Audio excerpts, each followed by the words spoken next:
Hello there, everyone. We are the Rollers Guild, and we're here to play D&D. My name is Ben, and I will be the Dungeon Master for, at the very least, this first campaign of ours. And these are all my wonderful players. We have Matt, Kira, Zuzu, Kelly, Eva, and Sam. You'll get to meet their characters very soon, but before we get going, I just want to quickly say thank you so much for watching. If you enjoy this, please go ahead and subscribe to the channel. We will be posting new episodes weekly, so if you want to see where this campaign goes, make sure to tune back in every week for the continuing adventures. Because we are a new channel, we would love it if you could share this video with anyone you think will like it, leave us a comment letting us know what you thought, and give us a like if you enjoyed the video. We are also going to be releasing this series as a podcast, so if you would rather listen to our adventures, maybe on your commute, definitely check that out as well. Links to our socials, the online tool sets we use, the podcast version, and anything else important are all down there in the description. But I think that's everything I have before we jump into our first campaign, the Gilded City. Let's go.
The Sword Coast.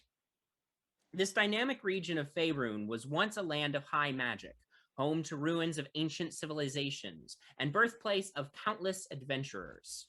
It was a land of swords and shields, bows and arrows, spells and enchantments. It was also a rugged land. Outside the walls of the few major cities were endless expanses of untamed wilderness, where dangerous creatures of all sorts could be encountered. But all that was hundreds of years ago. The Sword Coast as it exists now is very different from the land you might be familiar with, from Storm King's Thunder, Descent into Avernus, The Tyranny of Dragons, and many other adventures. Steam power, and more recently, electricity, have caused an industrial revolution to come to Faerun, and with it has come the march of progress. Cities like Neverwinter, Baldur's Gate, and Waterdeep have grown exponentially in the last few decades, as they have become the industrial centers of the world. People flock from all over the world to these cities for the chance at new opportunities and a new life. Meanwhile, to feed these growing population centers, new farmland had to be cleared, and the technological marvels of the age have allowed for these fields to be cleared more quickly and efficiently than ever before. Train lines now snake up and down the coast and to many locations inland, allowing goods and people to travel more quickly than ever before. This new technological boom has resulted in an entirely new type of world, a world its proponents say brings the good of progress to everyone. And indeed, there is more wealth in the world now than there has ever been. But under the thin veneer of progress, life is hard for the average citizen. The gap between the rich and the poor has never been larger. In the countryside, farmers are forced into tenant situations as their crops earn them less and less money. And in the cities, poor people are forced to compete with each other over the limited number of dangerous and soul-breaking factory jobs while eking out an existence in dangerously overcrowded and run-down housing units. Meanwhile, the rich and powerful have more wealth than would have been remotely imaginable a mere century ago.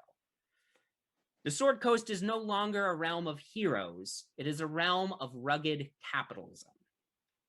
Our story begins in Waterdeep, now the largest city by population in the world.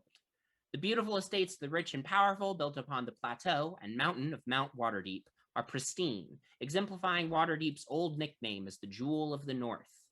But the slums surrounding the plateau to the north, south, and east tell a different story. Smog hangs thick and heavy over these places, and the overcrowding and dangerous housing of the poor of the city constantly threaten to collapse into themselves. Meanwhile, the deep water bay the city is named for, which is the busiest port in the world, has gone brown with pollution as hundreds of steamships come in and out of the crowded maze of docks. The veneer of progress is particularly thin in Waterdeep. In fact, Waterdeep's new nickname, the Gilded City, is rightfully earned. On the day our adventure begins, a light snowfall drifts lazily from the sky as we descend into the city of Waterdeep. The Castle Ward comes into focus. This district is home to many large, stately buildings which serve as the government buildings and offices of the state and city of Waterdeep, and soon will be the home to the offices of the national government as well. Large banks also have their main branches, offices, and trading centers in this district. The streets are clean, well patrolled by police, and bustling with carriages and the newest innovation of inventor Thomas Evenwood, the electric trolley. Moving through these wide, clean streets, we come to the southeast corner of the ward, where the Castle Ward meets the markets of the middle-class trades ward to the east and the slums of the dock ward to the south. Here sits a storied tavern, the Yawning Portal. This most famous tavern of the city has seen better days. The structure sags under its own weight. The paint of signage above the door is fading. Inside, the first floor of the tavern has a great many people getting drinks, just now getting off their days of work. But the upper floors of the tavern, which would once have been bustling with adventurers, are dark and empty. A small band is setting up next to a circular section of floor that is bricked over, in sharp contrast to the wood flooring of the rest of the establishment. While the Yawning Portal is not the same establishment it once was, its location in the city means it sees people of nearly all walks of life coming in and out on a daily basis. One such patron sits in the corner of the room, observing the other patrons of the bar closely, trying to decide what to do with his evening. Matt, would you please describe your character? Oh yeah, you see a thin figure dressed in exquisite clothes, a finely made charcoal tailcoat, silver and navy brocade vest, white collared shirt with a little silk cravat tucked against his chest. His pants are slightly tighter than the current fashion. They're tan with thin navy plaid lines, and they're tucked into tall black boots lined with silver buckles that go up to his calves. He has wavy honey brown hair that's swept back and tucked behind slightly pointed ears, bright blue eyes, and a confident smile as he just takes in everything around him. Great. So Artemis, you have been here for probably about half an hour at this point. I would assume this is sort of probably your favorite haunt in the city. While you visit lots of taverns and bars, you seem to find yourself coming back to this one. And as always, you find yourself looking for something to do to entertain yourself. Sort of what you see as you look around, like I said, there's sort of a small band tuning next to that circular section of floor that is patched over differently than the rest of it. They haven't started playing or anything. They're just sort of warming up and tuning. Give me a perception check just for the hell of it. Ooh, first roll. All right. Roll this with advantage as well for me. Good. Oh, not going to be good. Perception. That is a big, hearty 8. Hearty 8. The band seems like they're going to be pretty good. You know, to your ear, you think they're probably pretty decent. Also looking around, you see sort of a couple of very wealthy looking gentlemen over at the bar. They've got sort of long tailcoats and top hats and very fancy sort of presentery canes. They're both human, and they have 2 large matching handlebar mustaches. And at right about this time, you also see, the front doors open and a bunch of what look to be factory workers of some sort enter the tavern as well. Because of the Yawning Portal's location, it sees people of many, many different walks of life coming in and out on any given day. And sometimes it's fine, and sometimes it's not, depending on who the particular patrons are on any given day.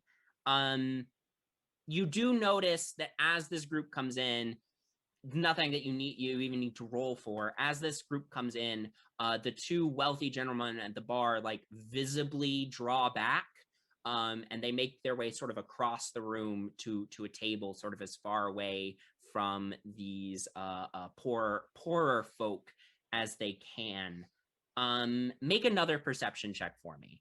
This one's just flat, no advantage. All right. Okay, 18. 18. You do hear one of them say, probably a little bit louder than he needs to, talking to his friend. One of them says, looks like the dregs of the city are getting out of work early. I tell you, it's people like them that have ruined fine establishments like this. So that's sort of what you see going on in the Yawning Portal at this time. What would Artemis like to do at this point? I'm gonna get a drink. Yeah. And then follow these two mustache-adorned gentlemen. Great. To their corner. Great. Yeah. Go up to the bar. Because you're in here often, barkeep just sort of looks up at you and says, usual? Yes, please. Thank you. All right. And he pours you a drink, slides it down to you.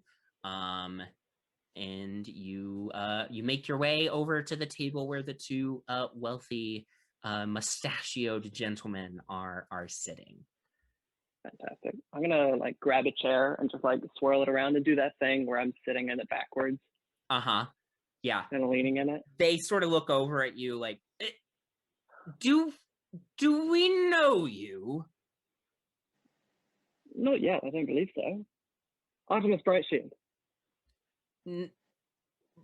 Right. Can we help you? Oh, well, couldn't help it over here that you, well, have opinions, obviously, about these sort. And I just thought that, maybe I'd just see what makes your life so interesting, you know?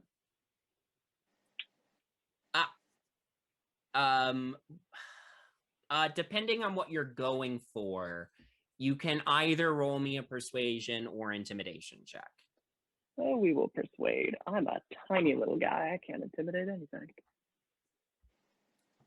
Persuasion 17. 17. Pretty good. Thanks. Right. Well, I mean, look, you look like you're our sort of person, so I'm sure you understand, of course, that the poor folk of this city, they should just stay in their parts of the city. They don't need to bring their filth into areas like this. I mean, look, we're both in the government. We're respectable people. These folk, they have no concept of what respectable even is. They should stick to their own bars and taverns. They got plenty of them. Interesting. The government, you say? Yeah, that's right. Fantastic. I just have a question. Since you are government officials, in your wise capacity as gentlemen as such, you say they should leave, go to their own place, right?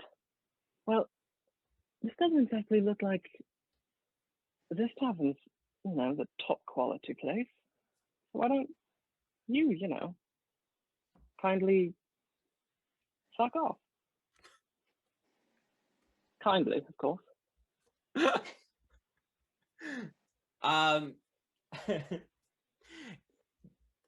This guy's face goes like beet red, and he stands up roughly, and he's like, It's because of people like them this place is the way it is. This place used to be astounding.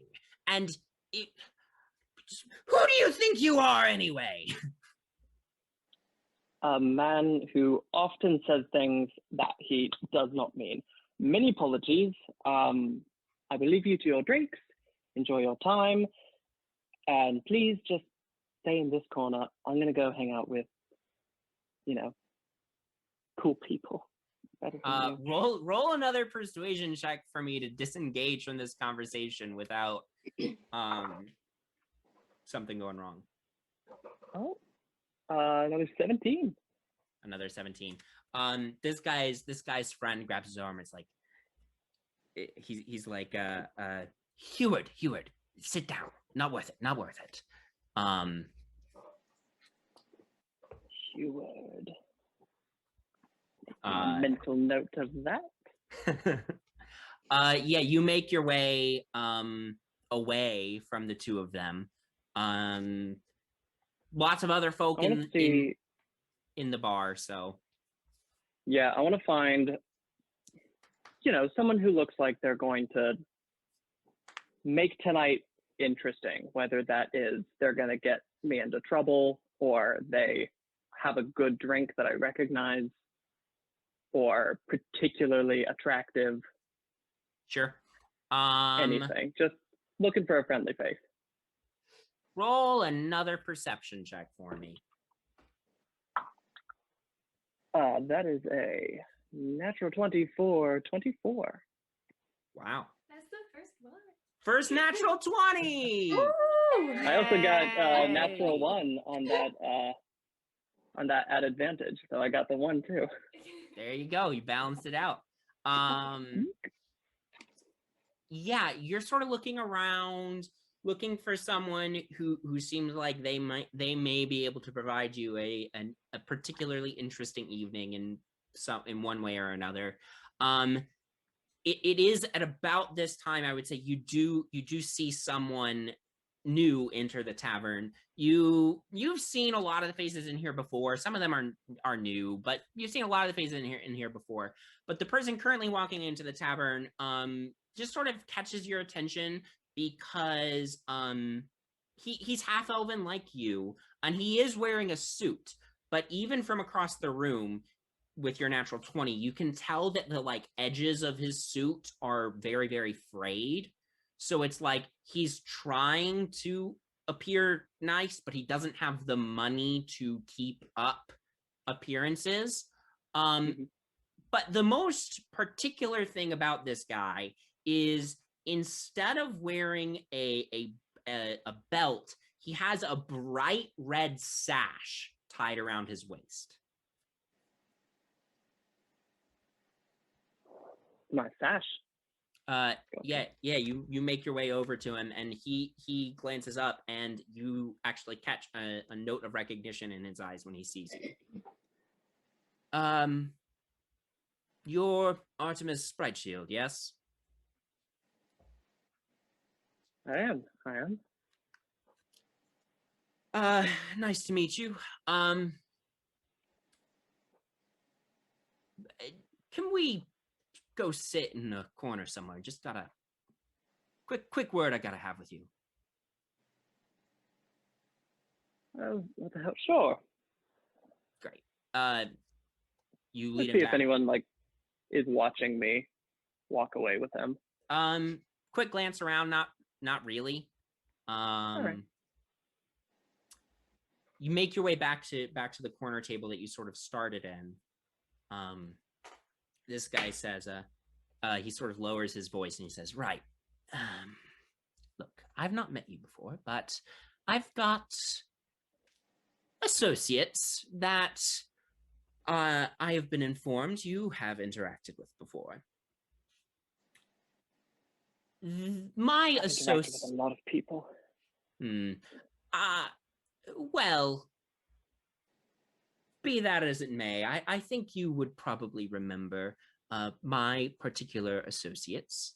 I believe you asked for a bit of a favor from them a while back. and they would like to call in a favor of their own at this point. He slides a small piece of paper across from you, and you see written on it is an address in Dock Ward. At that address, you'll find a butcher's shop called, and I swear I'm not making this up, Butcher's Butcher. Oh, what an awful name. Guy who owns it, family last name is Butcher. They thought it was clever. Oh, well. Sure. Go to that location, enter the shop, talk to the shopkeep. Tell him you are looking for a prime displacer beast cut. He will inform you that he's not sure if they have any in stock, but that you are welcome to check the storeroom yourself. Tell him yes, he'll let you into the storeroom, and then you are to wait until such a time as some other folks show up to join you. And by other folks, you don't mean people that, are going to slit my throat or steal my clothes, because I really like this outfit. Oh, trust me, Artemis Brightshield, we know who you are. Do you think if we wanted your throat slit, it would have not been slit before now? All right, that's fair. Displacer beast. Displacer beast. All right. Well, I think I'll get myself a drink. You had better get going. Don't want to be the last one there. And he gets up from the table and walks away. I'm going to finish my drink, enjoy it, because it might be my last, and pay my tab, and head out the door. Great. Whistling confidently, strutting my good looks, and hiding the little bit of pee in my pants. Sure. Yeah, you put on this big show of confidently leaving the tavern, and we're going to cut away from Artemis. We depart the southern edge of the Castle Ward and head north towards the northern edge of Castle Ward. Right where the stately government buildings of this ward meet the large estates of the inherited nobility in the Sea Ward, we find an impressive 5-story building built right on the corner of a major intersection. In huge, bright lettering on the roof of the building is a sign that reads, "The Waterdeep Times."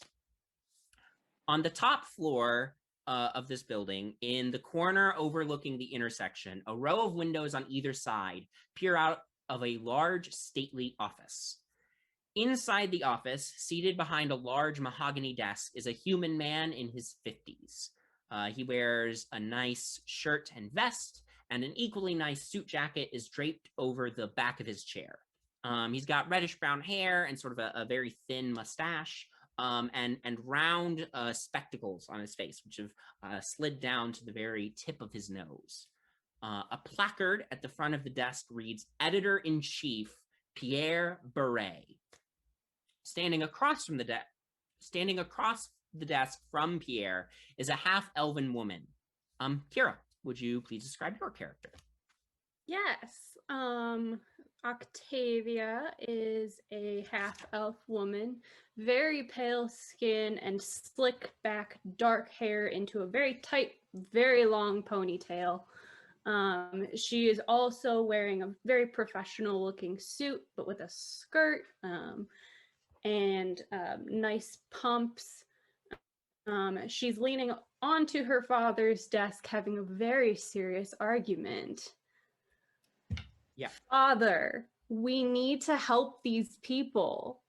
Octavia, look, you know that I want you to get another big story and put it in the paper. I want you to get another headline. You know I do. But you also know that our readers aren't ready for this. I know you want to push the paper in a bolder direction. I know how badly you want to write articles about stuff that matters. You've been doing a great job so far. Really, you have. but our readers, quite frankly, don't want to hear about the suffering their way of life causes. Why can't you write more articles about government corruption? That was great. And that's hard hitting. That's important stuff too. Yes, but these people need to be aware of what their lives are doing to the lives of those who are less fortunate than them. These farmers are getting displaced from their homes. I understand what you're saying to me, Octavia. I do. Look, you're right. You're right. You're always right. You know that I agree with you. But we have to think of the reader. Look, you know as well as I do that the paper's a business. We have to make money. If the paper doesn't make money, then we cannot share the stories that we need to share with the people. There are Somebody important needs stories to write out there. Those stories need to be told. I just think we need to build up to this. We can't just suddenly drop on our readers, hey, newsflash, you're ruining people's lives just by living your life the way you're living it. Can we not build up to that? Slowly. I can see what I can do. Just a few edits or a new story. Look, I'm quite frankly, I don't know how you got that headline about corruption in the Purity Coalition, but if you find more of that, that would be phenomenal. That would make for excellent articles. I'll try to do something like that again. Meanwhile, while this is going on outside the office, a human woman is rushing through sort of an open floor plan area. There's a bunch of desks set up here where various people are hurriedly finishing up articles for tomorrow's paper. As you hurry between the desks heading for the chief editor's office, Zuzu, would you please describe your character? Absolutely. You'll see a shorter girl. She's pretty pale. She's got pretty bright red, almost frizzy hair. Like it looks like she almost kind of did it up very quickly, and it's in a very low bun. She has green eyes, and she's wearing a white buttoned up sort of collar shirt with a high long skirt. She's got little work boots with her that aren't too nice, but they're presentable. And she is looking very anxious and definitely very nervous. As you are making your way to Pierre's office, you're almost there, but right before you can get there, the assistant editor quickly gets up from his desk and jumps in front of you. This is Maxwell Perkins. He's sort of he's got sort of a pinched face, and sort of you know, it almost looks like when he was being created by the deities of this world, they gave him a face that was too small for his head. No. He says, whoa there, Penny. What are you doing? Oh, Maxwell. Hi. Hello. How are you today? I'm great. You didn't ask, but I'm great. I just really was hoping I could see Mr. Beret for just a second. Just a little tiny second. I just had something I wanted to run by him. And what do you need to see Beret for? You write fluff pieces. You come to me for those.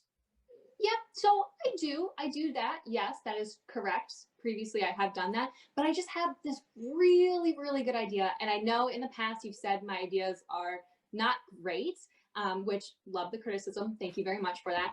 But I really think I have something here. Make a persuasion check for me. Oh, no. All right, let's see. What do we got here? Oh, that's a 19. Woo! I'm +0 persuasion. Penny,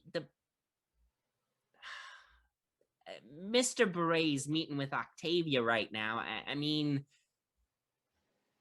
can't you, I don't know, leave it on my desk and I'll show him later? Yes, but the thing is that you don't usually pass the things that I give you to pass on to Mr. Beret. You don't usually pass them on. Sometimes I think you just push them to the side and then he never sees them. So, To be fair, you're usually pushing some pretty harebrained stuff around here. well, what is the point of writing for a paper if we're not doing anything that's a little harebrained? Just do this one thing for me. For once, just let me do this. All right, fine. Thank you so much. Thank you. Octavia, as you and your father have been continuing your argument in the office while this is going on, you hear a knock at the door. Pierre sort of pulled up his hands and says, yes, come in.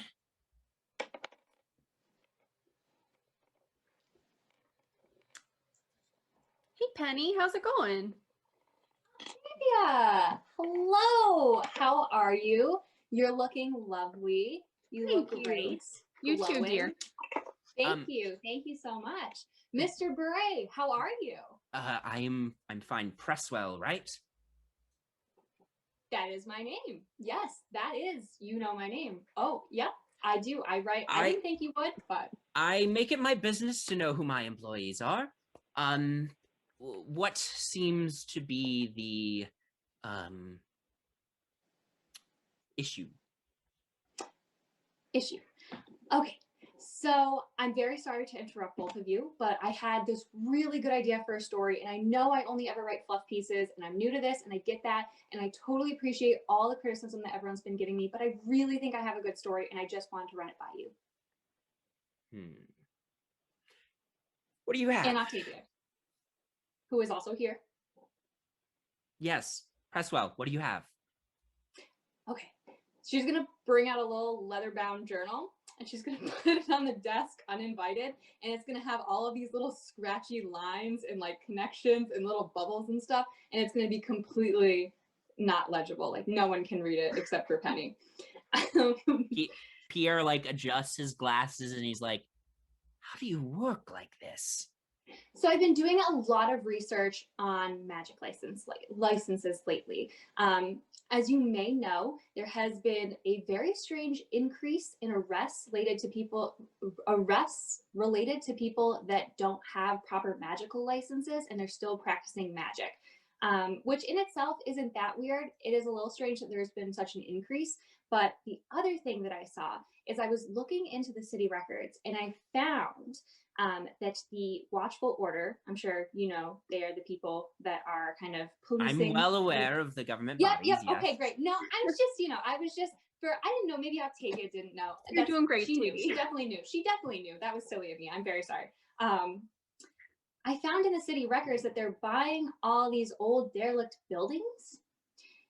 And if you look at the construction records for it, it seems like they're being reinforced for some pretty major magic activities, which is very strange. And I was like, that's weird. But I was like, maybe it's not that weird. But then I was thinking about all the increased arrests, and I was like, these things together are very weird. So I thought maybe there's a story there, and I'd love it if you could let me do that.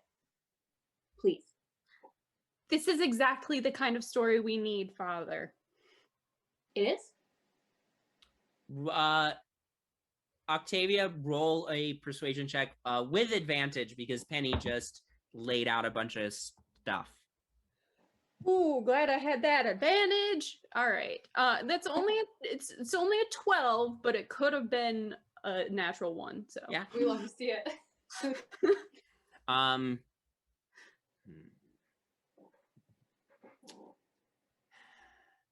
There are already folks in the city who don't like the Watchful Order as is. I mean, they're not overly popular with wizards outside the order because, well, rules and regulations and whatnot. You said you got your sources for this from the city records? Yeah.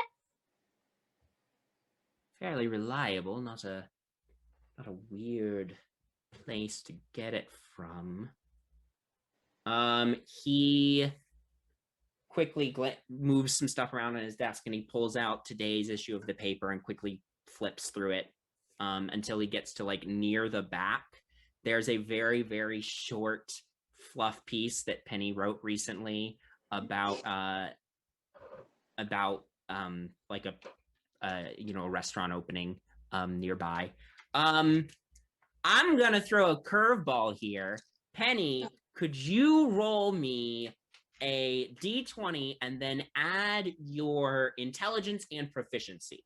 And this is gonna be basically how good this article was. Oh no. Okay. And so D20 intelligence and d20 intelligence and proficiency. Oh. That's a 13. Not Presswell, your writing is not bad, but it's missing something.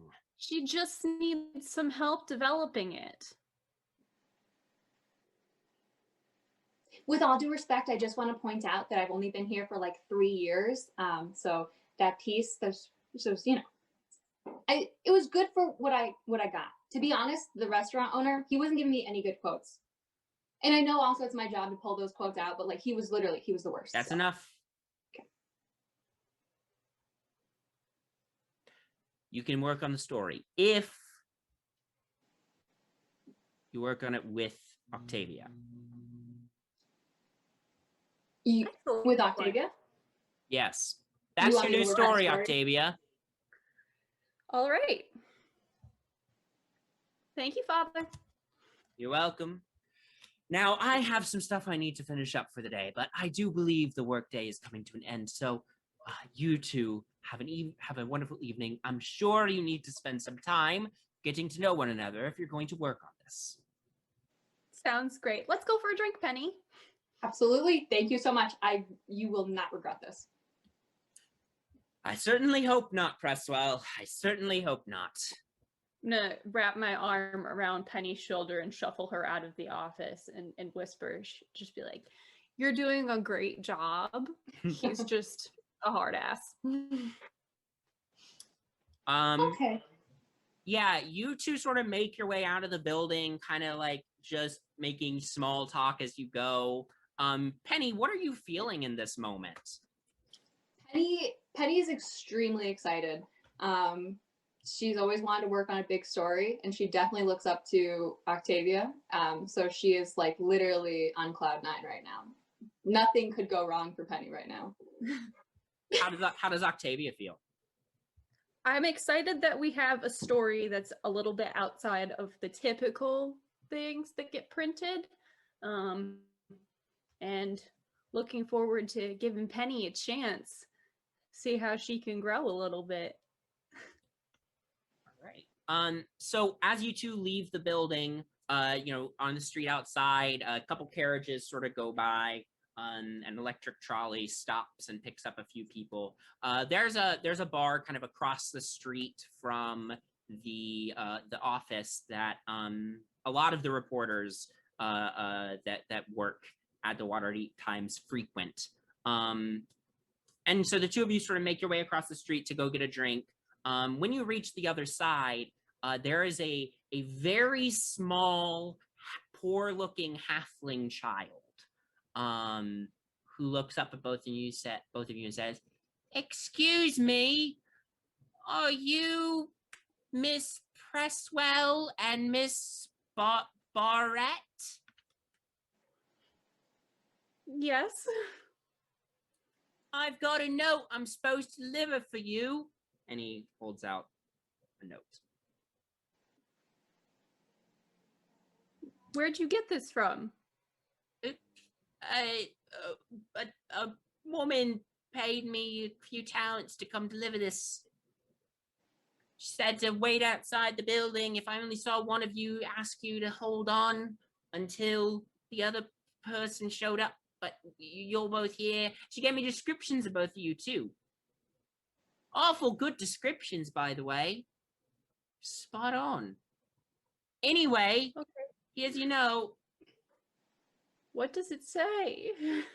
You take the note. It's closed in an envelope. And the kid says, "All right, bye," and he just scampers off down the street. That was really weird. Opening the note, you find in sort of a very like exactly what they teach you in school letters are supposed to look like just very, very precise lettering, written out. Miss Presswell and Miss Beret. We haven't had the pleasure to meet yet, but an associate of mine has helped both of you out in the past in exchange for a favor someday.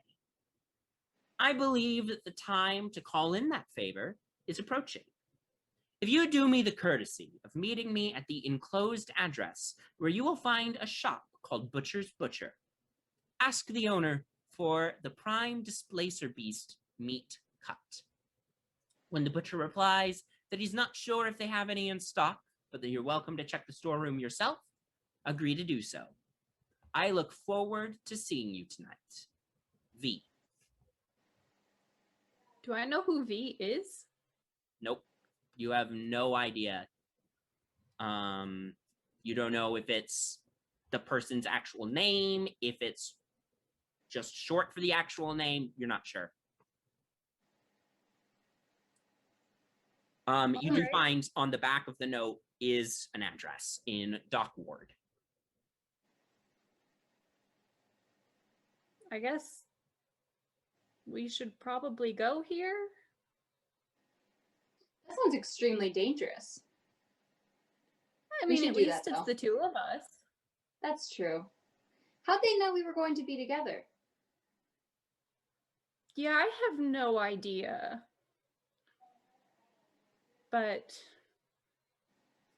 you know, these sorts of people always have more information than you'd ever expect them to. Mm-hmm. No, yeah, we're definitely going. It just sounds really scary. Oh, yeah, no, I agree. Do you have any weapons or anything that you want to hold on to? Like I don't know, flash my pistol and dagger strapped to my belt underneath my suit coat.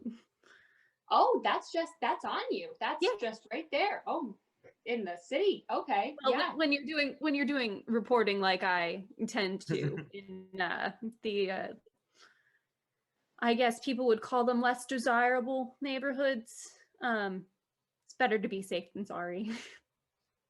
That is a good thing. Penny's going to take out a notebook and she's going to open to a blank page and she's going to write the date. She's going to say, better to be safe than sorry. Great. That's note number 1. I'm learning so much already, Octavia. All right. Well, we should get headed down there. How far is it? It's a pretty decent way away from where you are right now.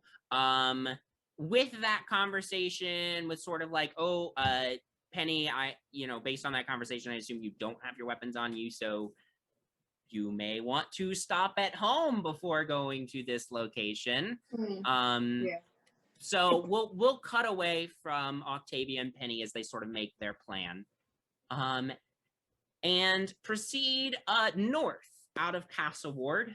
First, we pass through the stately Sea Ward, before quickly leaving behind the wide avenues, fancy homes, and electric trolleys of the rich districts of the city, and move into the narrow, winding streets and alleys, snaking between the slums in the Field Ward.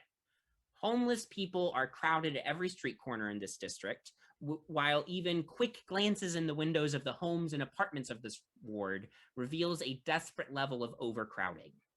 The snow piling up in the streets is dirty with mud, refuse, and smog and ash coming down from the sky with the snow. Pushing down one of the wider lanes in the district reveals a gated compound. The open gates lead into a yard between several large buildings. A pair of smokestacks spew smog into the sky from one of the buildings. A number of people move about the yard, loading heavy boxes marked Bloodkeith Textiles from an open bay door into delivery carts. Passing into the building, we find a huge open chamber falling back as far as the eye can see. Countless machines move thread through them while workers operate the machines to make all manner of clothing. Passing between these rows of machines, we come to a room labeled Repair Bay. Inside the room are a number of machines in various states of disrepair and assembly. A couple of mechanics poke away at these machines trying to fix them.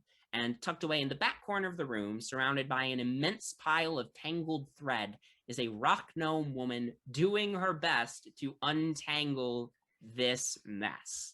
Kelly, would you please describe your character? So, you see Nyx Leffrey, who is a rock gnome. She's got tan skin, dark black hair that's pulled up into a bun that was once neat, but has it's got pieces sticking out all over the place. Grease smudges on her face and on her hands.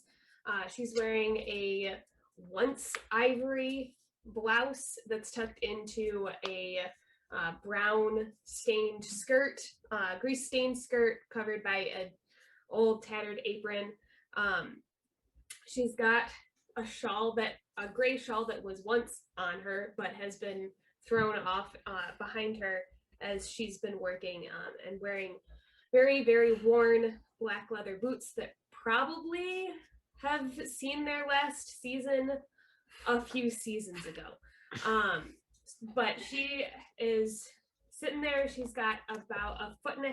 Well, she's like 3.5 feet. So in relation to her size, it's a fairly long metal rod that she is using to wrap the thread as she untangles it to make sure that it doesn't become tangled again. And she's just quietly swearing to herself as she's trying to undo knots with her tiny little fingers. Yeah, Nyx, you've spent basically all day untangling string and thread after one of the weaving machines went haywire. And looking at the pile around you makes you feel like you're never gonna finish this. As you sort of look around examining the work still ahead of you, you see the head of your department coming towards you. Now, you've only been working here at this particular factory for probably about a 10-day, I'd say.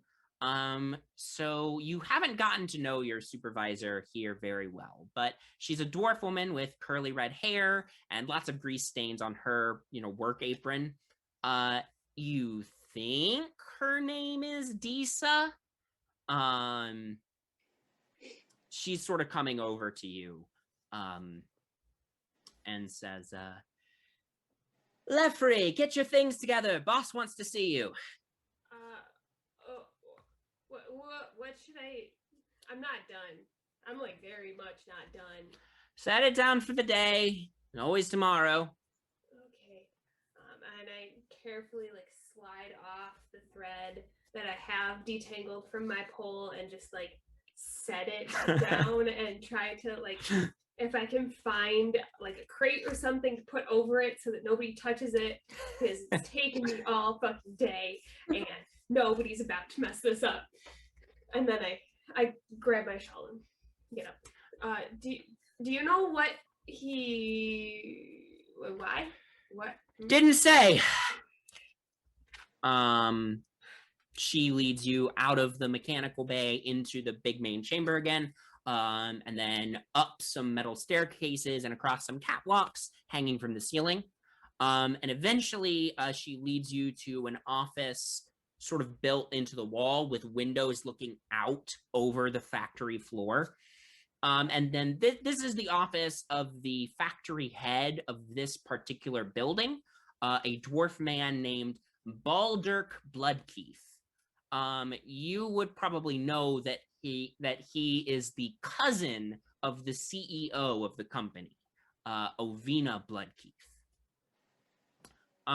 You're brought into the office where you find a very stately looking dwarf man wearing a nice black vest and pinstriped pants with very, very shiny black shoes and a matching black beard, which is long but very well maintained.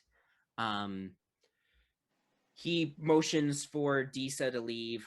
She shuts the door behind her. And he just looks at you and says, "You didn't tell me you had a criminal record when we hired you." No one asked. Well, generally speaking, these are the sorts of things that you would divulge during an interview. I apologize. It's for good cause. And I'd never spent that long in prison. And I'm a See, really hard worker. Lefrey, I'm going to stop you right there for a moment. You say a good cause, but I have some friends who were able to provide me with the arrest reports. I understand that you are fighting under the misconceived notion that people of your standing should be able to vote, and I just simply want to point out to you that most people of your standing, they're just not educated enough to make a good choice on who their leaders could be. So I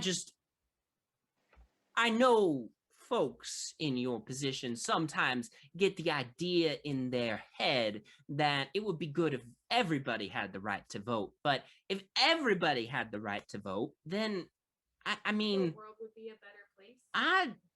I'm not convinced that that's true, Lefrey. The world would be a better place. You're more than welcome to come to one of our rallies on Saturday. It's at 10 o'clock in the morning. And we can go through all of the reasons why everyone should have the right to vote. But I was under the impression that you needed to talk to me about something work related. Make a persuasion check for me.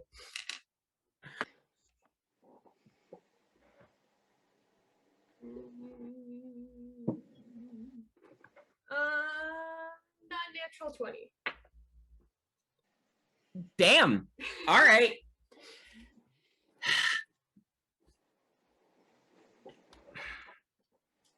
Look, I should fire you for not disclosing your criminal record, but I'm in a forgiving mood today. Keep your nose clean and out of trouble, and you can keep your job. Thank you. That was all. You can leave for the day, by the way. My shift ends in an hour. Am I gonna get paid for that hour or No. Okay.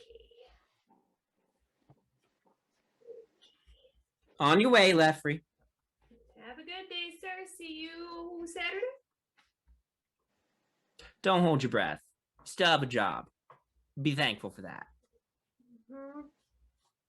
Good day, sir. Good day. You exit the office, make your way sort of out of the factory. Why do I need this stupid job? I can't just.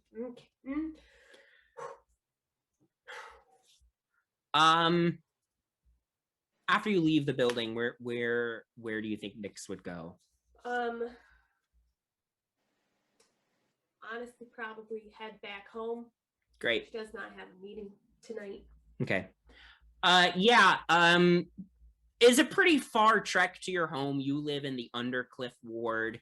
And the electric trolleys don't service the poor districts in the city. So it is quite a trek.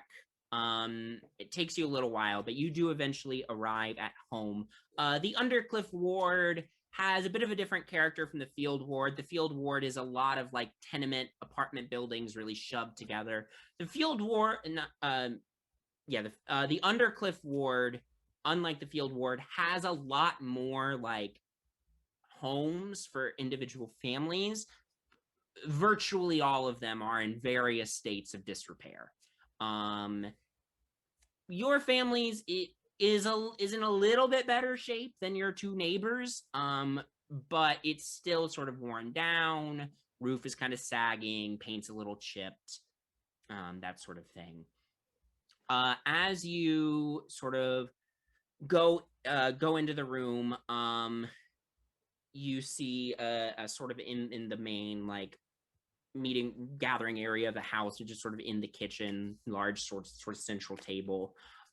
Your father is sort of sitting off to the side, just looking over some bills. It looks like he's got sort of short-cut dark hair, tan skin, brown eyes, and your mother, Vera, with dark hair in a bun and light skin, much lighter skin than your father, is she's sort of chopping up vegetables for dinner. She looks up and says, "Oh, sweetie, you're home early." And it is in that moment, despite that long commute that I had, that I realized that I should not have gone home first, because I was not due back for another hour. And your dad puts down a bill and says, "Didn't get fired, did you?" I did not fired. They never asked about my past, and found out about it today. But I still have my job, so it's fine. It's fine. Boss is an asshole, but still getting paid. Damn it, Nix. You're lucky you still have a job. Yeah, sure. Look, this is what I've been saying all along. This is why you shouldn't have gotten involved with those radicals you're always running around with. Look, things aren't great. We all know things aren't great. We're not going to change them. Yeah, we are. We've gone over this so many times, and I know that it upsets you, but if we had voting rights, if we could vote for people who had our interests at heart, then maybe, just maybe, I could get home. I could walk. I wouldn't have to walk 5 miles. Well, it seems like 5 miles to get to and from work every day. It wouldn't take me half an hour to get to work in the morning and 45 minutes to get back because of stupid things that happen all around here. Maybe, just maybe, we'd have electric trolleys. Maybe we'd have more electricity. Maybe you wouldn't have to work such long hours because there would be some kind of, I don't know, workers' rights movement or workers' right laws. Maybe we'd get paid a certain amount for a certain number of hours, like a minimum wage. Look, Nix, I've worked very, very hard to give you and your sisters the best life that I could. Your mother and I have both worked very, very hard. I just don't want you to see you throw it all away on an idealized crusade of something that's just not going to happen. But and at this point, your mom sort of says, "Pog, dear, it's fine. She still has her job. We don't need to harp on her all night about this. You feel free to go set your stuff down, darling. Dinner will be ready in a short while." Before you can do that, you hear a knock at the door. Go answer it. Okay. Opening the door, you see a halfling woman wearing an outfit that reminds you of your friends in the Equal Participation Association, but you do not recognize this woman. Like, as I open the door and see her, I'm gonna step out and close the door behind me.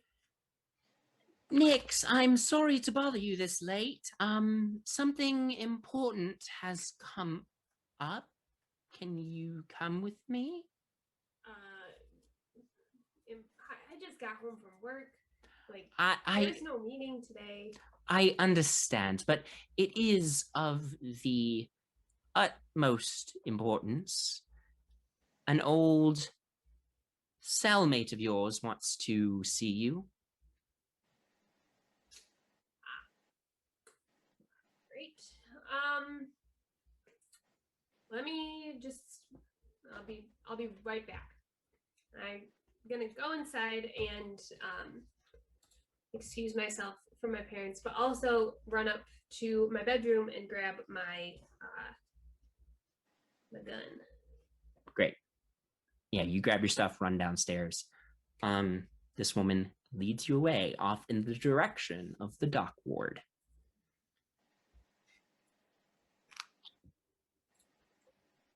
The camera pushes past, the proverbial camera pushes past the two of you as we move very quickly into the dock ward.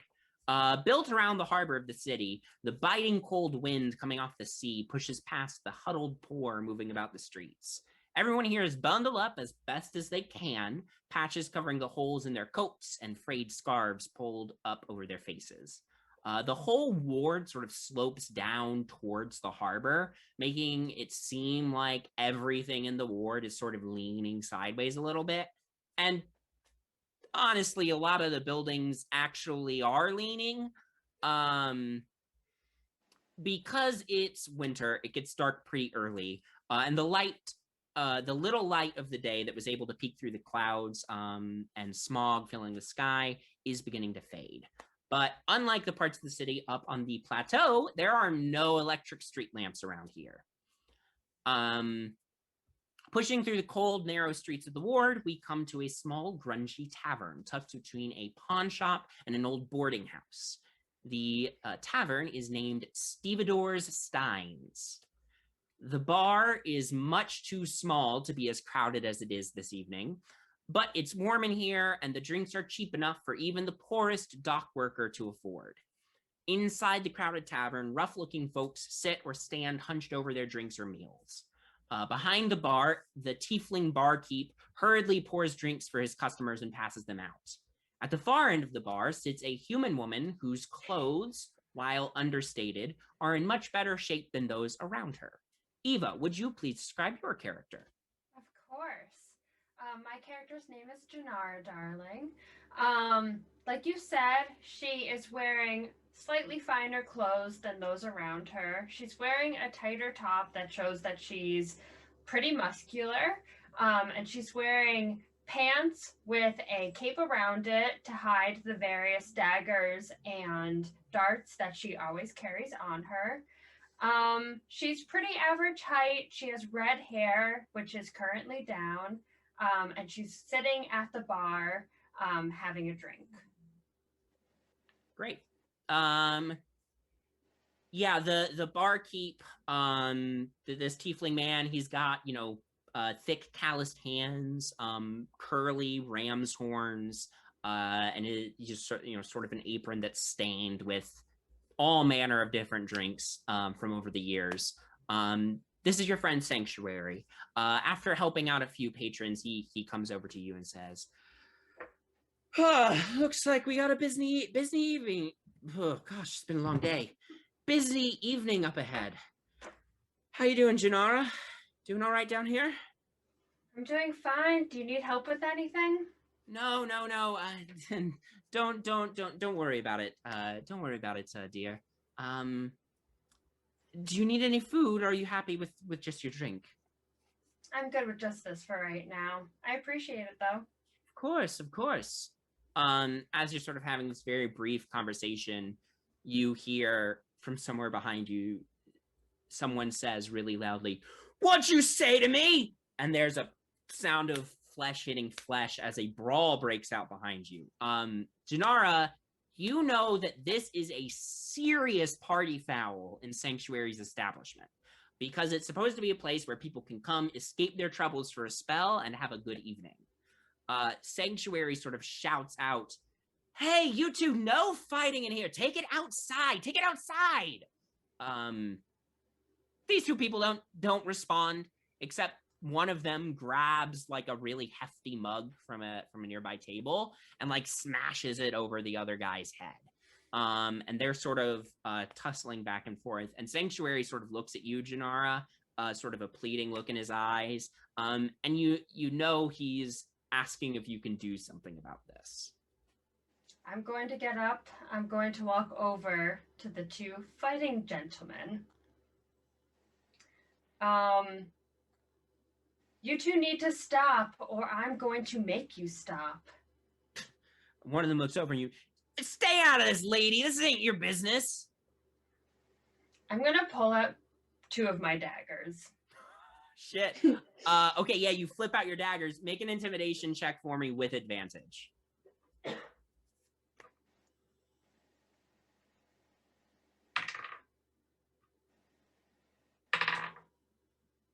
I got a nat 20 plus 1. Woo! They're like, oh, shit. Sorry. And they just quickly run back out. They quickly just barge out the doors. And you go back to your spot at the bar, sheathing your daggers. Sanctuary says, thanks for that, Janara.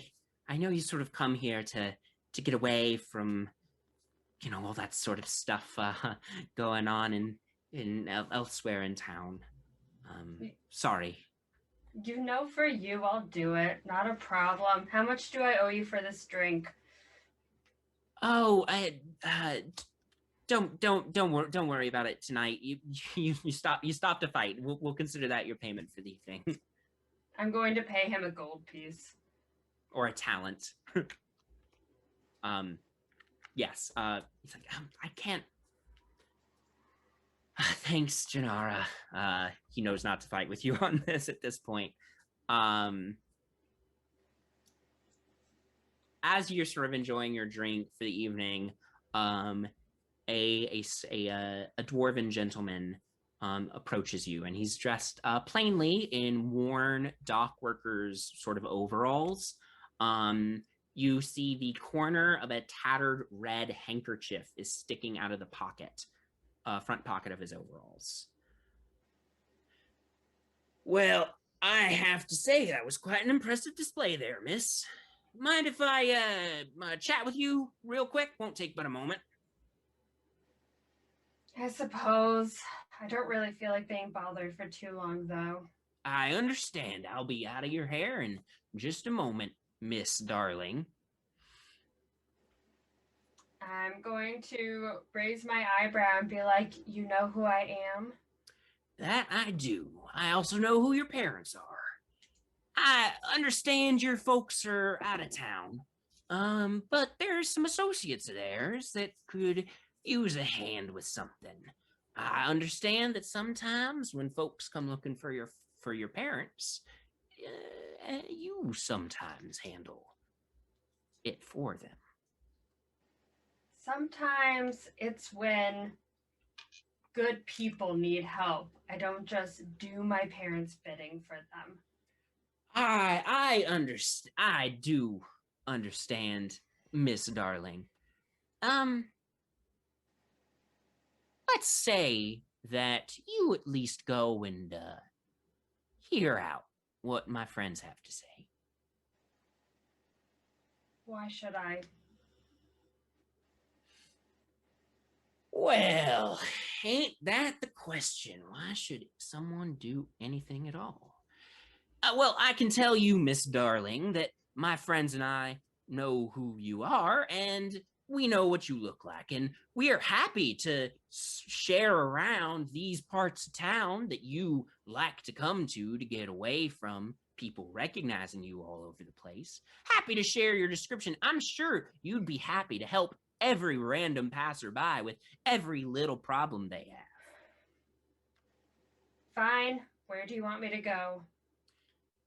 Couple streets over, butcher's shop named Butcher's Butcher.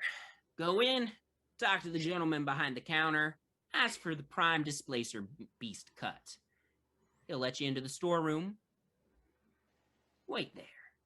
My associates will speak to you once everybody's present. Fine. After my drink. Fair enough, Miss Darling. I would never stand in the way of someone and their drink.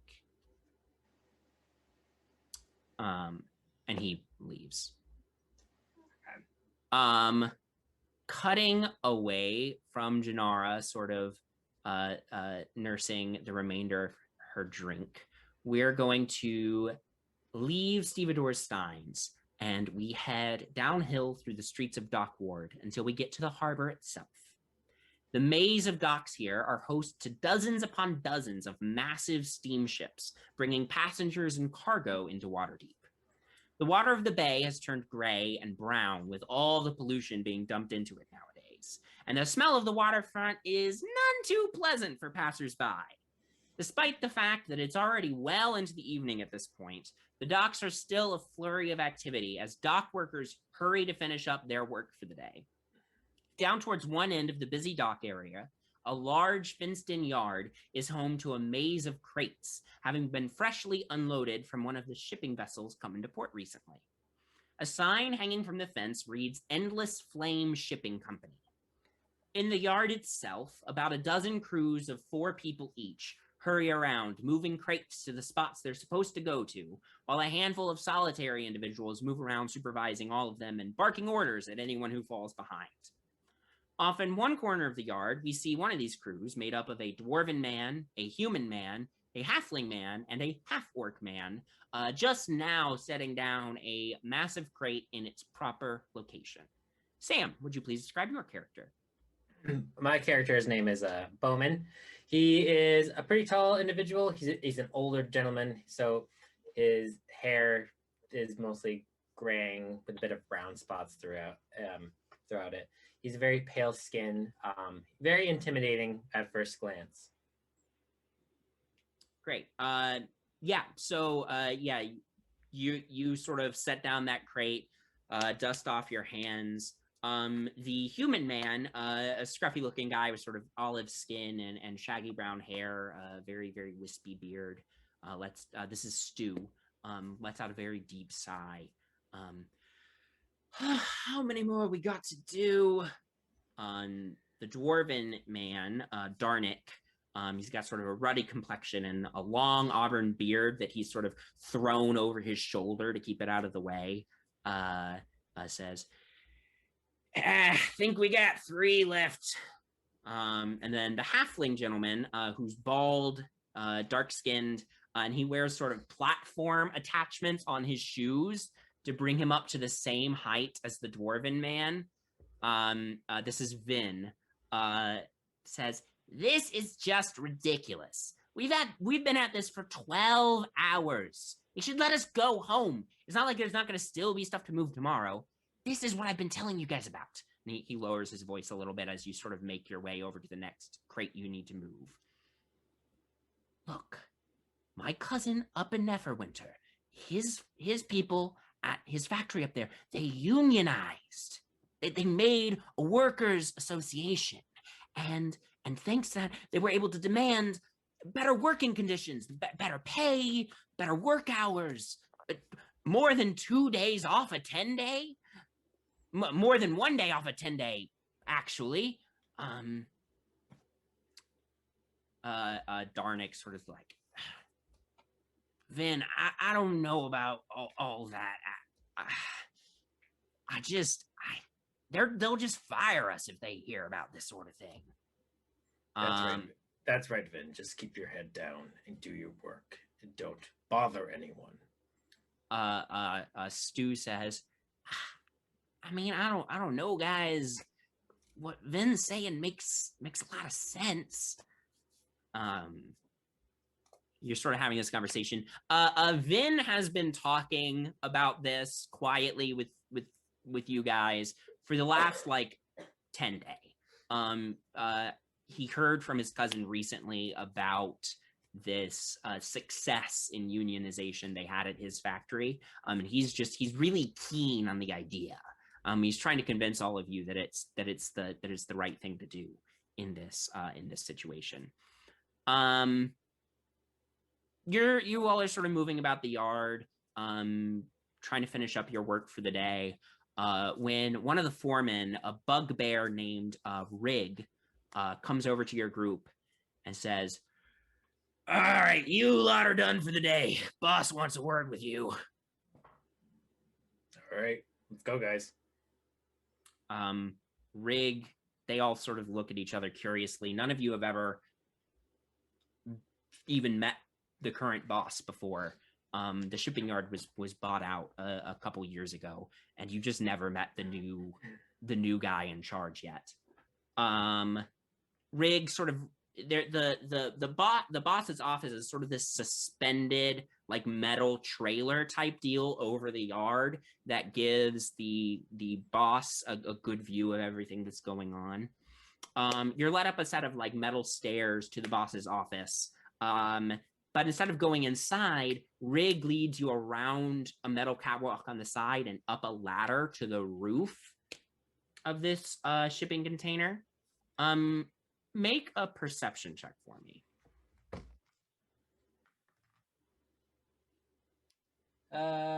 Perception, 21. 21.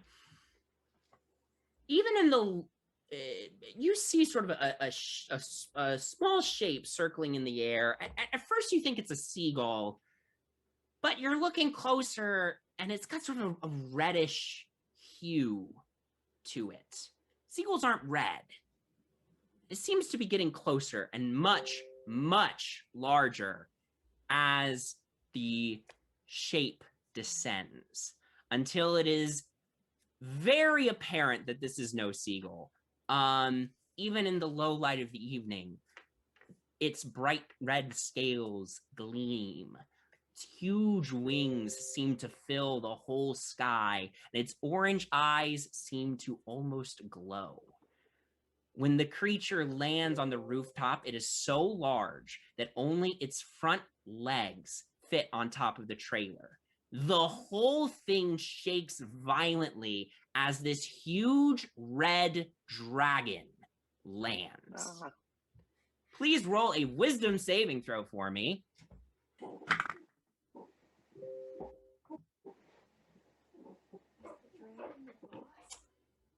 That would be 17. Unfortunately, not good enough. You are frightened. You like this is terrifying.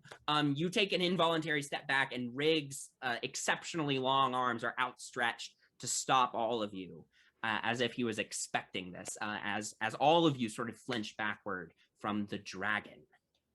The dragon regards all of you.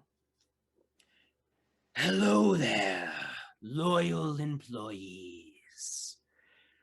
We've not had the pleasure to meet before. I am Fear Kindler. I heard a rumor that you were talking about the preposterous idea of unionizing. Now, this wouldn't be correct, would it? Just hearsay more. Nothing really of it. Nothing to worry about. Make a deception check for me.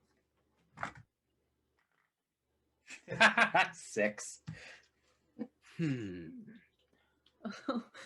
does not seem convinced, but he says, I hope so for your sake.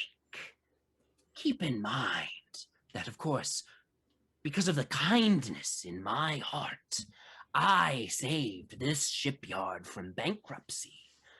You should be grateful to have a job at all. Remember, unions, they make companies unsuccessful, and you should want the company to be successful. After all, the company's success is your success. It will trickle down to all of you. And believe me, there are many people who are not fortunate enough to have a job at all and would be happy to work for me. Well, you won't hear from it again. Good.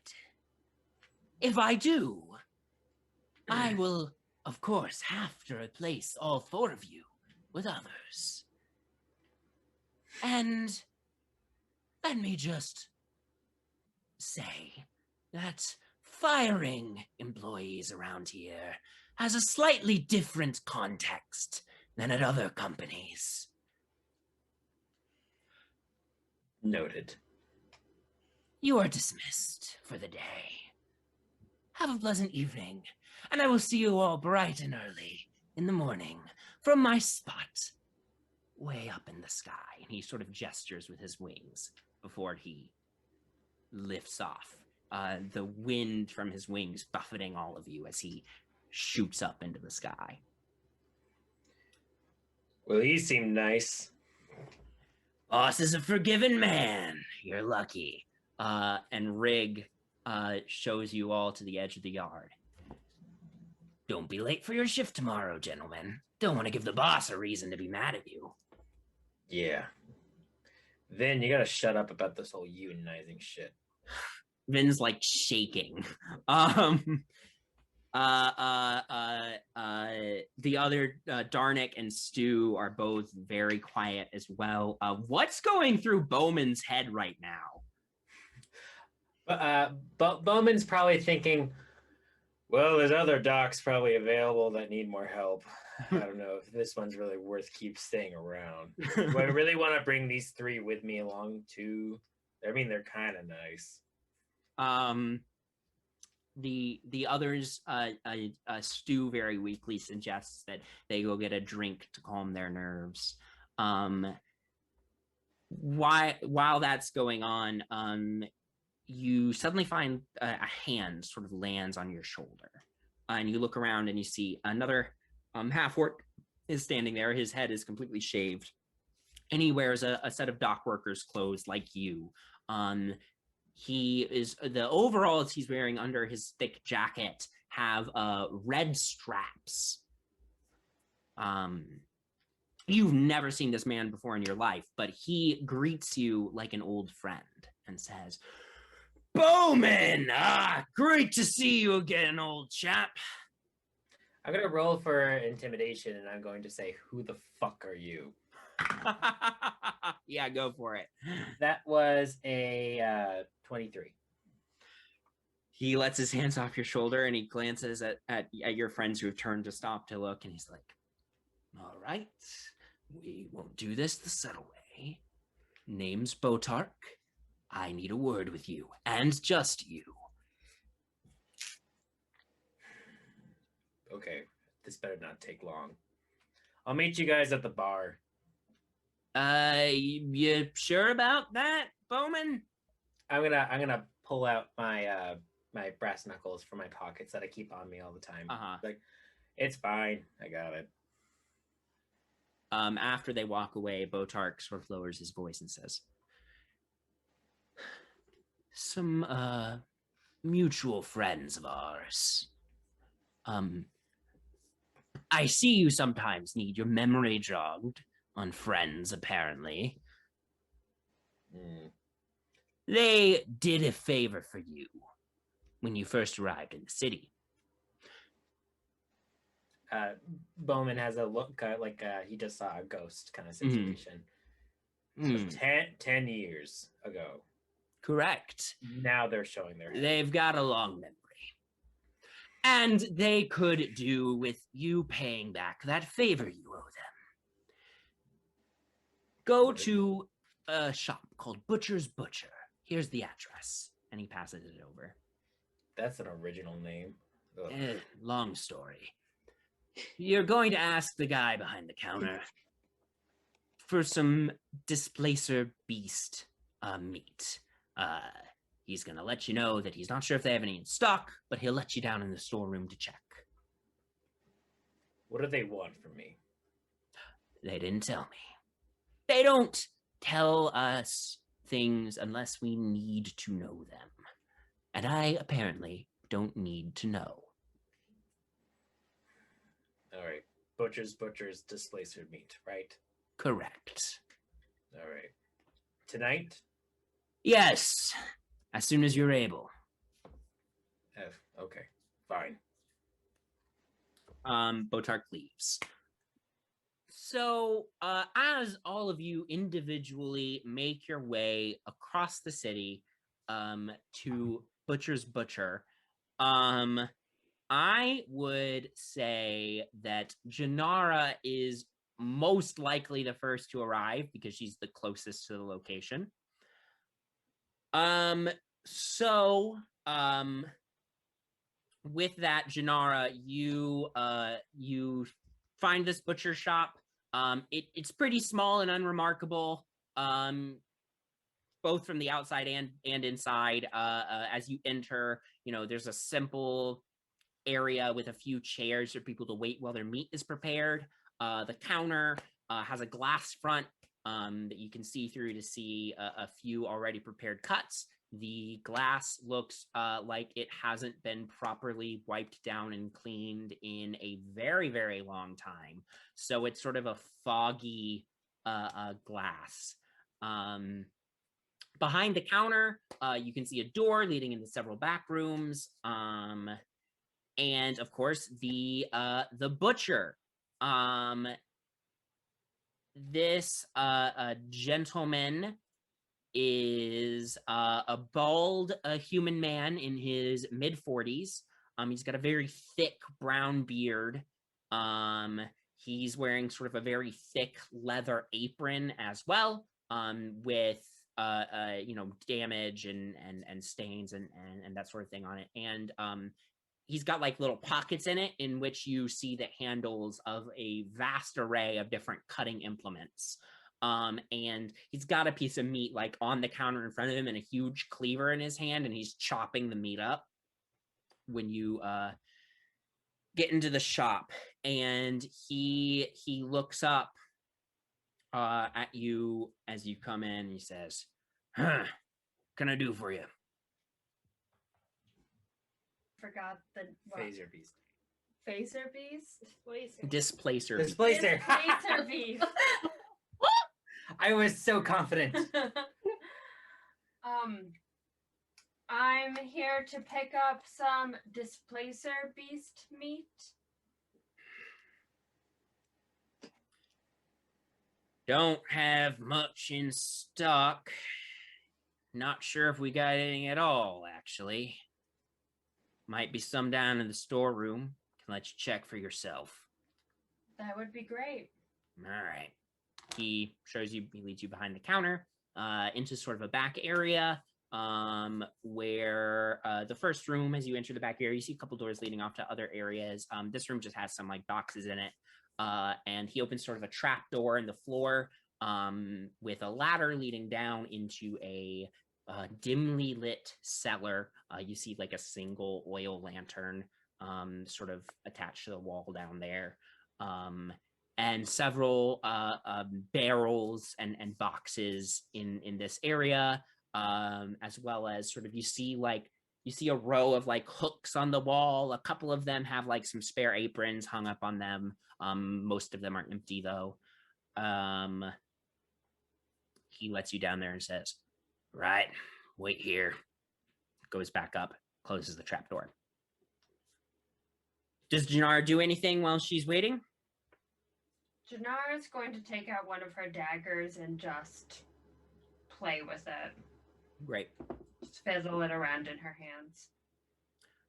A bit of time passes. Bowman, I'd say you're probably the next one to show up. Same sort of deal with the butcher. Lets you down into the cellar as well. And you see before you this human woman that you've never met before, probably. Who are you? I'm Janara. What's your name? They call me Bowman. Do you know why you're here, Bowman? I thought it was for displacer beast meat. Oh, well, it doesn't seem like they have any of that in stock.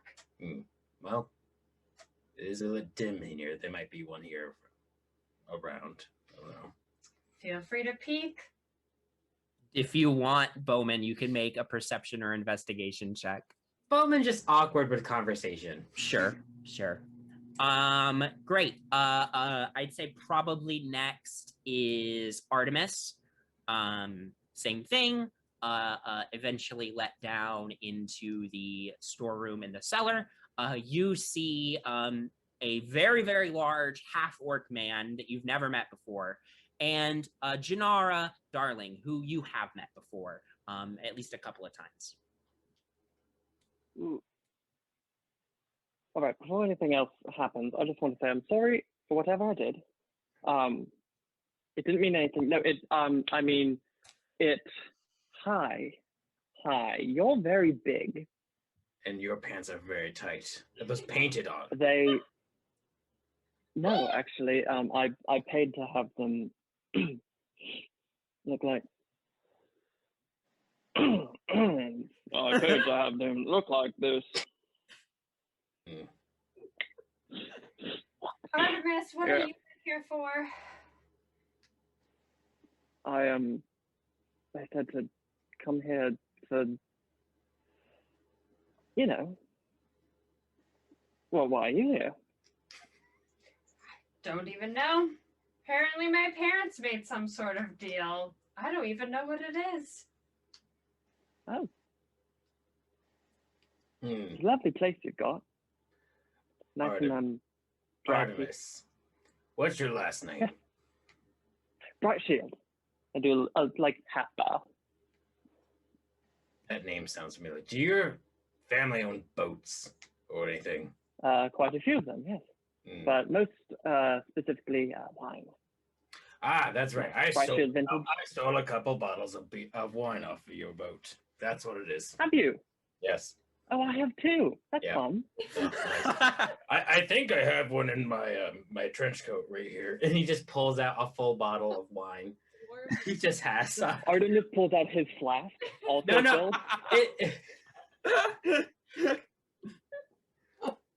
We're brothers. We're gonna be here for a while, I think. At around this time, the trap door opens again, and Penny and Octavia are let down into the basement. The two of you see this motley crew down here waiting for you. So Drink? Octavia always has her camera on her because she's a photojournalist. So she just starts taking pictures of everyone. She's, hey, how are you? What are you up to? Can I take your picture? And just like snaps it without like warning. Yeah, very similarly, Penny will be going up to every person with her hand and be like, Penny Cresswell, how are you? Bowman's gonna shove his hand in front of the camera lens. No pictures. Excellent. What's your name? Bowman. Cool. I'm Octavia. I'm a reporter. Do you know why we're here? No. Excellent. Do either of you know why we're here? No, I'm here on accident. I don't take photos of me. But you're so beautiful. Don't take photos of me. All right. You can take photos of me if you want. That's fine. Of course. Kind of.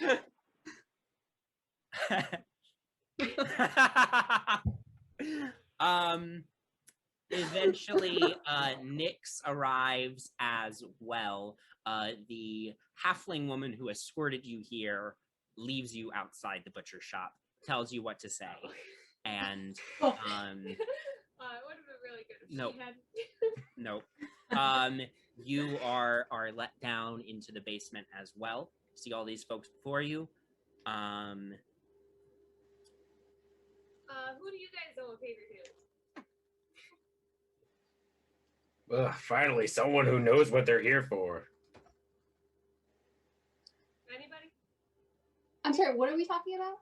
Anybody make a deal with something? Like, what are you guys? What do you owe something for? Somebody broke me out of jail. Coming down, the butcher descends down into the basement again, pushes past all of you to the wall where the hooks are hanging. He goes over to one of the empty ones, turns it, and a hidden door pops open. He peeks his head inside and says, "Your guests are here," and sort of stands aside and ushers you all in. I'm gonna strategically hide behind Bowman. Sure. Because I'm pretty sure Bowman is. He's a size larger than you. Yes. So, yeah, I'm gonna. So you're officially hiding. Make a stealth check for me. I don't actually know who I owe a favor to, so.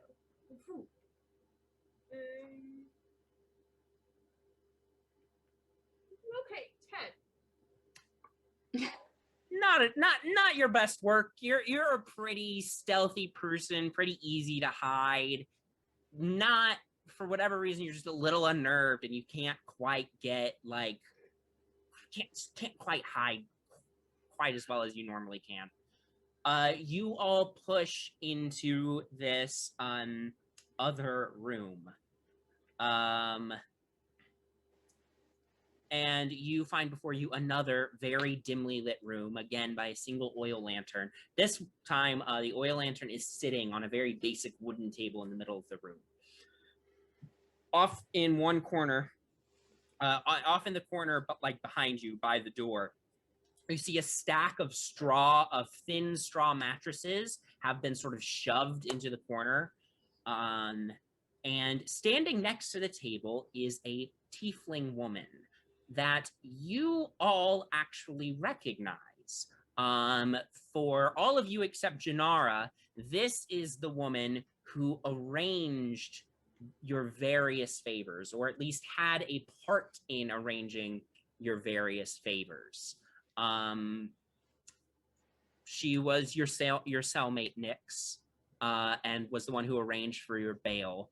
And because you're the only one who's admitted aloud to everybody what your favor is for, I won't go into details about everybody else's favor, but you know, Bowman, she's the one who met you when you got to the city. Artemis, you met with her to sort of arrange your favor. Same thing for you, Octavia, and Penny.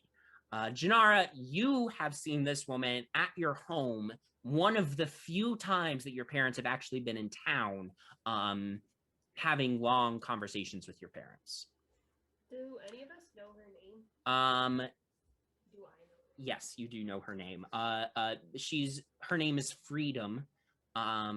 She's very tall and thin. She's got very, very bright red skin and long, gently curving horns. Well, horn. Her left horn is long and gently curving. Her right horn goes up about halfway and then is just flat. It's like the upper half has been cut off by something or someone. She's got red and green checkered pants on, which looks like they used to be very nice, but are now very, very worn and covered in patches. And she also wears a worn and frayed black vest over sort of a white button-down shirt, top button undone. The shirt also worn, fraying at the edges, and a red necktie hanging sort of loosely around her neck. You see 2 pistols on holsters on either side of her belt, and her dark hair is about shoulder length, and it has a very, very faint greenish hue near the ends, but is otherwise very, very dark. As you all enter the room, she looks around at all of you, examines you for a quick moment, and then says, welcome. Glad you all could make it. Boss, they're all here. This is them. Stepping out of the shadows at the back of the room, an elven gentleman emerges.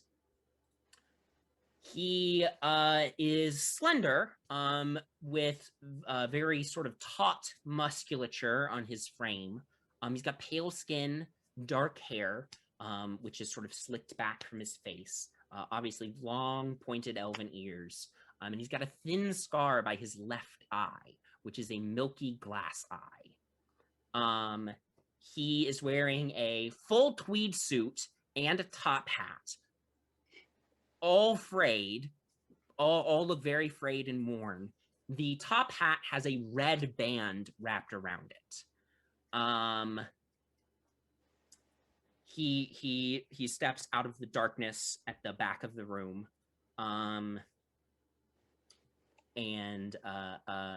looks over all of you and says, Hello there, everyone. So nice to officially meet you all. Name's Vinny, or that's what they call me. And you all owe me some favors. Except for you, of course, darling. But I appreciate you coming on your parents' behalf all the same. So, how's everyone doing this evening? Better before we got here. Do I get to at least know what favor you did my parents? Oh, I think that's more your parents' business than they can tell you if they like next time they're in town. No, I'll let them worry about that. No. I don't divulge information to other folks. It's not considered the right thing to do in this particular line of work. Well, I'm glad you all can make it. Freedom here has been telling me that she thinks you all have some hidden talents that might very well be useful in some work that we're looking for you to do. And as much as I would just love to take Freedom on her word, and believe me, she has been extremely talented and loyal lieutenant of mine for many, many years. But I need a little proof before I just bring you in to do some big job for me. So I was thinking, boy, I could arrange a test for these people. I could make sure that these kiddos get a chance to prove their skills, and if it goes well, then of course they're in for the big job. I take a couple of steps away from Bowman. He clocks it. He's very observant. He's like, no, nothing like fighting each other. Nothing like that. Bowman lets go of his brass knuckles. He had it in his pockets. No, you see, my organization, there are occasions where it's beneficial for us to move about the city in such a way that doesn't attract the eye of various different people, be they coppers or magistrates. There's just lots of people in this city that I don't necessarily need getting all up in my business or my guy's business. So, we sometimes use the sewers to get around town and, make sure that, don't give me that look. It's just Shit comes out of your bodies. okay. Yeah, sure. And it doesn't come out of yours? Yeah, it comes out of mine too. It comes out of everybody's bodies. It's a natural thing. There's nothing to be weird about. Anyway, I send my guys through the sewer to sort of deliver, goods and services and, whatever else I need them to move out of the city for without being seen. There's a particular stretch of sewer in this area that my guys have not been making it through. They'll go in and they don't come out the other side. I'm interested in finding out what this blockage is and clearing it. So, that's your trial. You clear the blockage for me, make sure that my people can move through the sewer safely, and then in about a 10-day or so, we'll go in for the big job. If you prove yourselves. And if you do the big job for me, your debts are repaid. Don't ever have to see me ever again after that if you don't want. And the big job would be... We're gonna wait and see how this test goes before I divulge any more information that is strictly necessary. Now, what kind of guys have you been sending down to the sewers that aren't coming back? Are they like fighting types, or are they All just sorts of people. runners? Folks in my organization are usually pretty capable of handling themselves. In a scrap, if one should occur.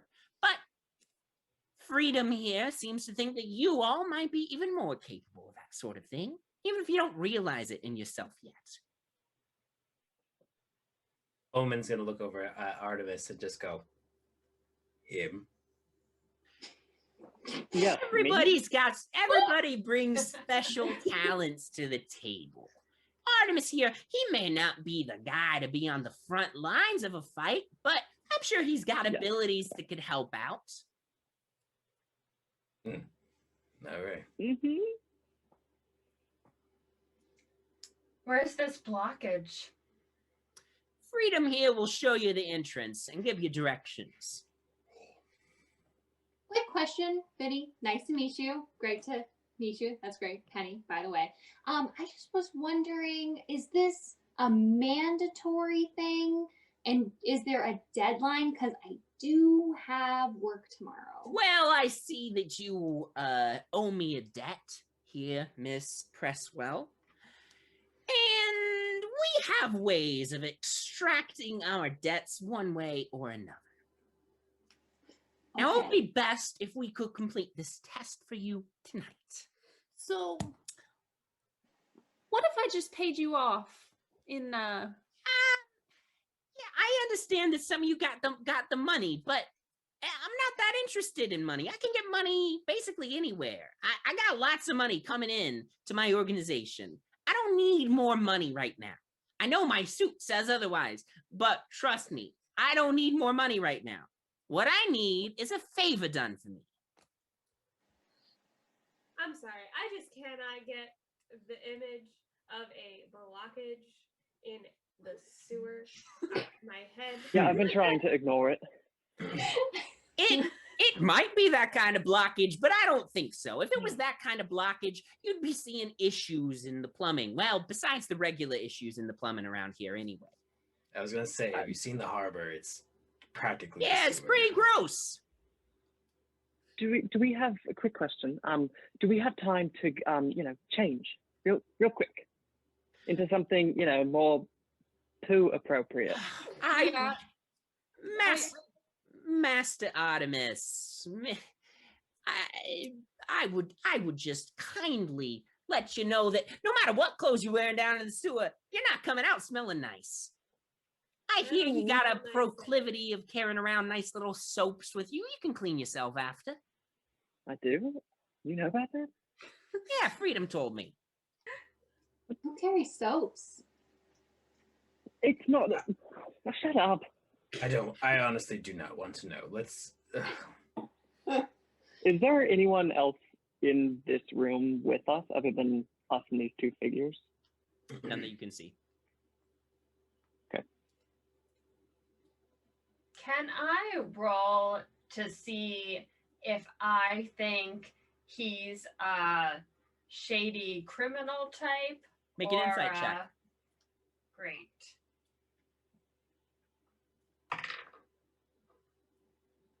Oh boy, that was not fantastic with my insight. All right, I got a 7. He's definitely shady, but you're not sure what kind of shady he is. Great. Yeah.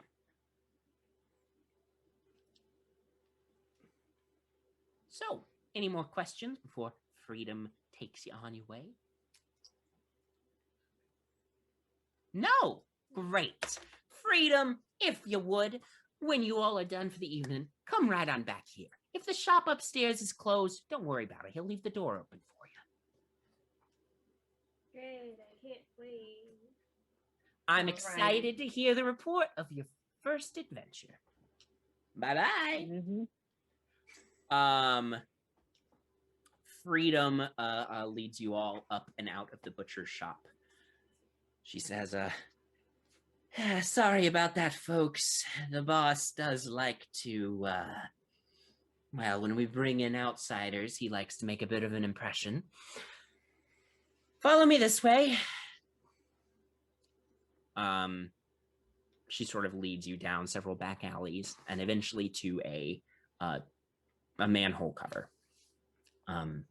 And she sort of lifts it up and open. And you see a ladder descending down into the darkness. Already, the smell wafting out of the sewer is pretty awful. When you get to the bottom, you're going to turn right. Just keep heading straight. Eventually, the other end of this particular line that the organization uses is you'll find a ladder labeled DS12. When you reach DS12, you will have reached the end of the line. Presumably, the blockage is somewhere between here and there. So head down and go all the way down to the other end. And presumably, somewhere in the middle, you'll run into whatever's stopping our folks from getting through safely. Any last questions? Yeah, I didn't know this was the kind of favor you were gonna ask me. I thought it was gonna be like, hey, help a girl out. Like, I understand, Nyx, and all of you. I can't say much right now, but I am hopeful that this goes well and that the boss is willing to bring you in for the main job that will earn you freedom from your debts. I think you all have quite a bit of potential, but I guess we'll find out. okay, well, Well, I'll go first, I guess. wait. Bowman descends into the sewer, and one by one, you all eventually follow him. When you reach the bottom, first of all, the two humans who don't have dark vision, how are y'all gonna find your way around? Do you have flashlights? Do you have lanterns? What do you got? If your inventory says torches, then we're gonna say you have a flashlight, probably. Oh, I have a torch. I have 10 of them. Okay, so you've got a flashlight and some spare batteries. Oh, not 10 I flashlights. do as well. Great. So you two pop out flashlights and turn them on as you get to the bottom. Looking around, very, very dank sewer. The manhole cover closes above you. There's a walkway that is 5 feet wide. So you're going to have to go in pretty much single file along this pathway that you're supposed to be heading. And then off to your left is some extremely murky water. It smells very, very gross down here. You hear water dripping. The stone walls around you seem moist, and you see like a little bit of moss growing in a couple of places. You begin making your way in the direction you were told to go. I would like a marching order. So Bowman said he was first. Who's after Bowman? I'll go after Bowman. Great. Bowman, then Janara. Who's after Janara? Octavia. Octavia will be next. Penny will be behind Octavia, and she'll be like holding on to the back of Octavia's shirt a little bit. Sure. Penny's right behind Octavia. Behind Penny. Do you want to bring up the rear, or should I? Oh, well, I don't want to go down there, so yeah, sure, I'll be in the back. I'll be in Great. the back. So then, I'm also keeping an eye on Artemis just to make sure that he does not desert. Trust him. Great. Yeah. So then Nyx and then Artemis. So the order is Bowman, Janara, Octavia, Penny, Nyx, Artemis. You continue making your way down the sewer. Every once in a while you pass a ladder, check the number on it. Not the right number. Keep going. The numbers Going in order? The numbers are going in order. They are in descending order. What are we at? You started at, let's say, 35. Oh, And you got to make it down to 12. that's a long walk. Ugh. Oh, Um, well, we're almost there. Occasionally off to the left, which is where the water is off on your left. Every once in a while off to your left, you see little channels branching away from sort of this main path that you're on. Some of those channels have their own walkways, some of them don't.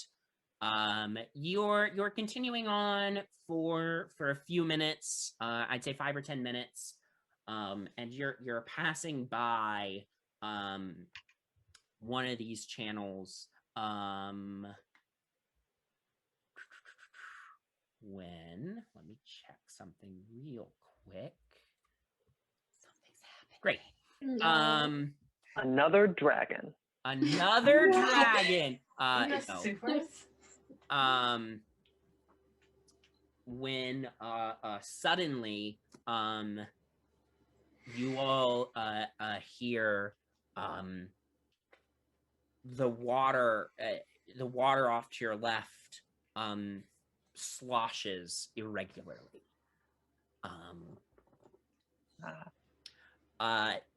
Heads emerge from the murky water, shark-like faces with a frill of fins going down the back, intelligent humanoid eyes, sort of frills off to the side of the face.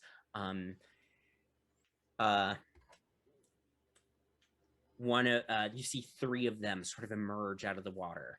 What number did we get to? You are currently at 20. Or that was the last one you saw. You're not at a ladder right now. These figures emerge from the water, and one of them says, "You enter the domain of Barracuda. This is our home, and you will not intrude." Your home is And shit. We're gonna end there for the night. We will pick up next time. Thanks for playing, everybody. And thank you for watching if you're still here with us at the end of the episode. I hope you enjoyed it. Look forward to episode 2 next week. And we will see you all next time. Good night, everybody.